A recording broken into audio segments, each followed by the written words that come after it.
समस्त मात्र शक्तियों भाई बंधुओं सादर जय श्री कृष्ण। आज आपको हम बताने जा रहे हैं षठ तिला एकादशी का शुभ मुहूर्त, पूजा विधि और इसका खास महत्व।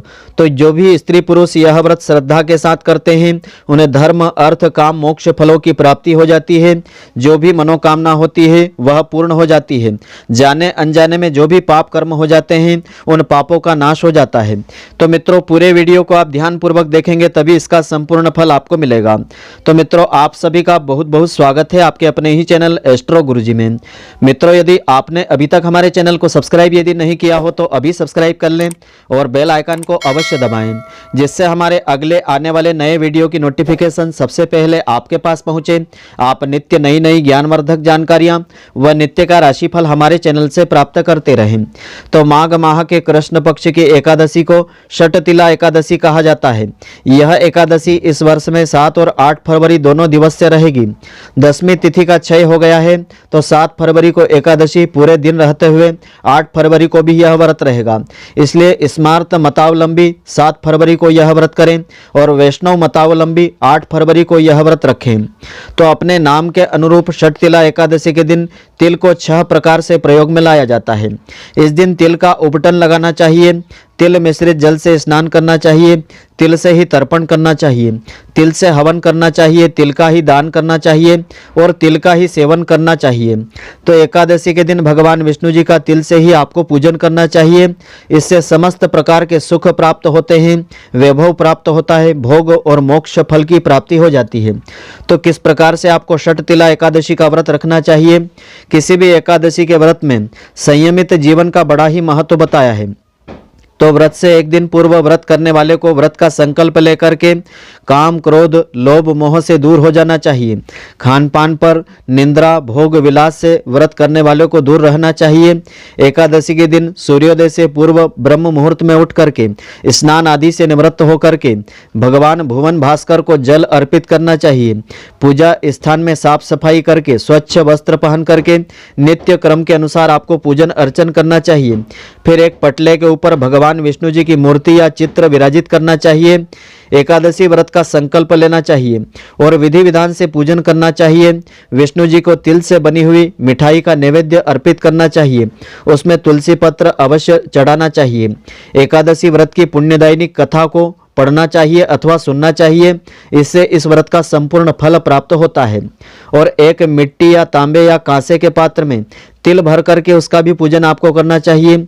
सुख सौभाग्य की कामना के साथ यह पात्र किसी भी योग्य ब्राह्मण को दान में देना चाहिए। दूसरे दिन द्वादशी के दिन इस व्रत का पारण आपको विधि पूर्वक कर लेना चाहिए। तो षठ तिला एकादशी के लाभ इस प्रकार से होते हैं। इस एकादशी में तिल का प्रयोग किया जाता है। तिल स्वास्थ्य वर्धक मानी गई है। इससे शारीरिक आरोग्यता की प्राप्ति होती है, रोगों से मुक्ति मिलती है और आयु में भी वृद्धि हो जाती है। इस एकादशी के व्रत से संपूर्ण सुख सुविधाएं प्राप्त होती है। धन संपत्ति का अभाव दूर हो जाता है, आर्थिक संकट दूर होते हैं। इस व्रत को पति पत्नी को साथ में करने के निर्देश धर्म शास्त्रों में दिए हुए हैं।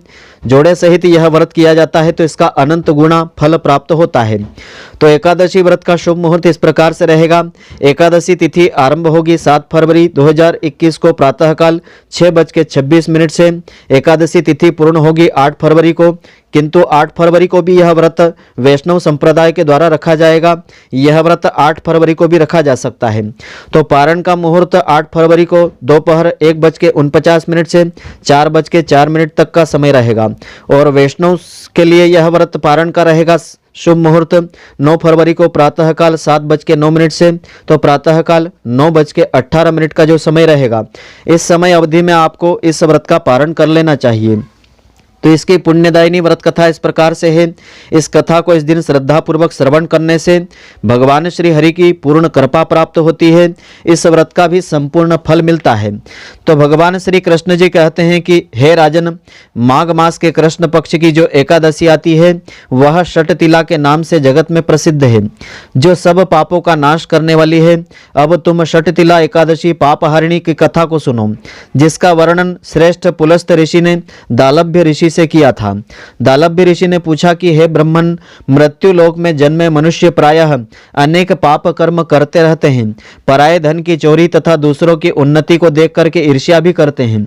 वे अनेक प्रकार के व्यसनों में पड़े रहते हैं। उनको नरक प्राप्त नहीं हो, इसका क्या उपाय होता है? वह कौन सा दान पुण्य कर्म होता है जिससे उनके सभी पाप नष्ट हो जाए? कृपा करके बताने की कृपा करें। पुलस्त ऋषि के कहने लगे कि हे ऋषिवर, आपने बहुत ही गंभीर प्रश्न पूछा है, इससे मानव मात्र का कल्याण होगा। तो माघ मास में भक्तों को चाहिए कि वे नहा धो करके पवित्र होकर के इंद्रियों का संयम में रखते हुए काम, क्रोध, अहंकार, लोभ, चुगली आदि बुराइयों को त्याग देवें। भगवान विष्णु जी का स्मरण करके जल से पैर धो करके भूमि पर पड़े हुए गोबर का संग्रहण करें। उसमें तिल और कपास मिला करके 108 पिंडिकाएं कंडे के उपले बनाएं। उन पिंडिकाओं से 108 बार हवन करना चाहिए। फिर माघ मास में जब आद्रा या मूल नक्षत्र आए तब कृष्ण पक्ष की एकादशी करने के लिए नियम ग्रहण करें। भली भांति स्नान आदि नित्य क्रियाओं से पवित्र होकर के शुद्ध भाव से श्री विष्णु जी की पूजा करें, व्रत को धारण करें। कोई भूल हो जाने पर श्री कृष्ण भगवान के नाम मंत्रों का उच्चारण करें व रात्रि को जागरण करें, हवन आदि करें।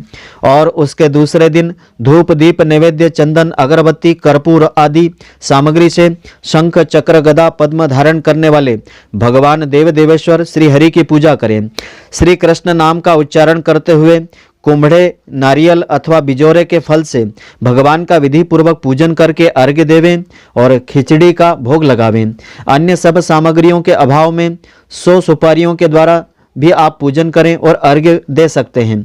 अर्घ्य के मंत्र का भावार्थ इस प्रकार से आपको करना चाहिए कि हे सच्चिदानंद स्वरूप श्री कृष्ण, आप बहुत ही दयालु हैं। हम आश्रयहीन जीवों के आप आश्रयदाता बने। हम संसार सागर में डूबे रहे हैं, आप हम सब पर प्रसन्न होकर के उपकार कीजिए। हे कमल नयन, आपको बारंबार प्रणाम करते हैं। हे जगतपते, आप लक्ष्मी जी के साथ मेरे द्वारा दिए गए अर्घ्य को स्वीकार करें। इस प्रकार अर्घ्य देते हुए इसका उच्चारण आप करें। इसके बाद ब्राह्मण की पूजा करें, उसे जल का घड़ा, कुंभ आदि का दान देवें। साथ ही छाता, जूता, वस्त्र आदि भी दान में देवें। दान करते समय ऐसा कहें कि इस दान से भगवान श्री कृष्ण मुझ पर प्रसन्न हो जाएं। अपनी शक्ति के अनुसार श्रेष्ठ ब्राह्मण को काली गौदान, तिल से भरा हुआ पात्र भी दान कर सकते हैं। उन तिलों के बोने पर उनसे जितनी शाखाएं पैदा हो जाती है उतने ही 1000 वर्षों तक स्वर्ग लोक में व्यक्ति को वास मिलता है। तिल के 6 प्रयोग। तिल का दान इस प्रकार से होता है। तिल से स्नान करना चाहिए, तिल का उपटन इस दिन लगाना चाहिए, तिल के द्वारा ही हवन करना चाहिए, तिल मिला हुआ जल पीना चाहिए, तिल का दान करना चाहिए और तिल को भोजन में काम में लेना चाहिए। इस प्रकार 6 कार्यों में तिल का उपयोग करने से यह एकादशी षटतिला एकादशी कहलाती है। इस प्रकार तिल दान अनेक प्रकार के पापों का विनाश करने में सहायक होता है। यह कह करके पुलस्त ऋषि आगे कहते हैं, अब मैं षटतिला एकादशी की पुण्यदायिनी कथा सुनाता हूँ कि एक समय ऐसा ही प्रश्न नारद जी ने भगवान विष्णु जी से किया था। भगवान ने षटतिला एकादशी का जो महात्म नारद जी को बताया था वह मैं अब तुमको सुनाता हूँ कि प्राचीन काल में मृत्यु लोक में एक ब्राह्मणी रहती थी। वह सदैव व्रत उपवास किया करती थी। इससे उसका शरीर अत्यंत दुर्बल हो गया था। यद्यपि वह धर्म प्रवृत्ति वाली स्त्री थी तथापि उसने कभी देवताओं या ब्राह्मणों के निमित्त अन्न या धन का दान भी नहीं किया था। यह जानकर के प्रभु के मन में विचार आया कि ब्राह्मणी ने व्रत आदि से अपना शरीर तो शुद्ध कर लिया है और उसे विष्णु लोक भी मिल जाएगा, परंतु इससे अन्नदान नहीं हुआ है। अन्नदान के बिना प्राणी की तृप्ति होना कठिन हो जाती है, उसको तृप्ति नहीं मिल पाएगी। ऐसा सोच करके उसके उद्धार के लिए भगवान स्वयं एक भिखारी बन करके मृत्यु लोक में उस ब्राह्मणी के पास गए और उससे भिक्षा मांगी। वह ब्राह्मणी बोली कि हे महाराज, आप यहाँ किस लिए आए हैं? और भगवान बोले, मुझे भिक्षा चाहिए। इस पर उसने एक मिट्टी का ढेला भिक्षा पात्र में डाल दिया। वही लेकर के भगवान स्वर्गलोक में चले गए। कुछ समय के पश्चात इस ब्राह्मणी ने शरीर त्याग दिया, स्वर्ग में आ गई। मिट्टी का दान करने से ब्राह्मणी को स्वर्ग में सुंदर महल मिल गया, परंतु उसका घर अन्न आदि सामग्रियों से शून्य रहा था। वह ब्राह्मणी घबरा करके भगवान के पास आई और कहने लगी कि हे भगवान, मैंने अनेकों व्रत आदि से आपकी पूजा अर्चना की है, परंतु फिर भी मेरे घर में अन्न आदि कुछ भी नहीं है। इसका क्या कारण है, बताने की कृपा करें। तब भगवान ने कहा कि तुम अपने घर में जाओ, वहाँ देव स्त्रियां तुम्हें देखने के लिए आएंगी। तुम उनसे षटतिला एकादशी का पुण्य और विधि सुन लेना, तब अपने घर के द्वार खोलना। भगवान के वचन सुनकर के वह अपने घर गई। जब देव स्त्रियां उसके घर में गई, द्वार खोलने के लिए कहा तो ब्राह्मणी बोली, यदि आप मुझे देखने आई हैं तो पहले षटतिला एकादशी का महात्म्य और विधि बताएं, तब मैं अपना द्वार खोलूंगी। उसमें से एक देव स्त्री बोली, सुनो मैं कहती हूँ।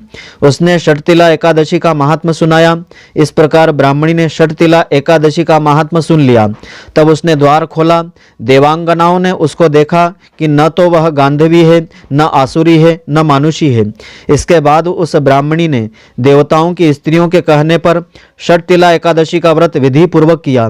इसके प्रभाव से उसके घर में अन्न आदि समस्त सामग्रियां प्रकट हो गई। तो हे युधिष्ठिर, जो व्यक्ति त्याग और तपस्या के साथ अन्नदान के द्वारा षटतिला एकादशी का व्रत भी करता है, उसकी सारी दरिद्रता दूर हो जाती है और उसे सहज ही मोक्ष फल की प्राप्ति हो जाती है। जाने अनजाने में जो भी पाप कर्म उसके द्वारा हो जाते हैं, वे पाप जल करके भस्म हो जाते हैं। तो यह जो कथा है भविष्योत्तर पुराण में वर्णित की गई है। इसमें फलाहार का विधान इस प्रकार से है। इस दिन मुख्य रूप से तिल की पट्टी का सागर लेना शास्त्रों में बताया है। तिल व खव्वा से बनी सामग्री, दूध, फल आदि इसमें ले सकते हैं। तो मित्रों, आशा करता हूं कि आपको हमारी यह ज्ञानवर्धक जानकारी पसंद आई होगी। यदि आपको पसंद आई हो तो आप हमारे वीडियो को अधिक से अधिक शेयर अवश्य करें, जिससे अधिक से अधिक भक्तजन इसका लाभ प्राप्त करते रहें, इसका पुण्य फल आपको भी मिलता रहे। जय श्री कृष्ण। आप हमारे वीडियो को लाइक करना नहीं भूलें।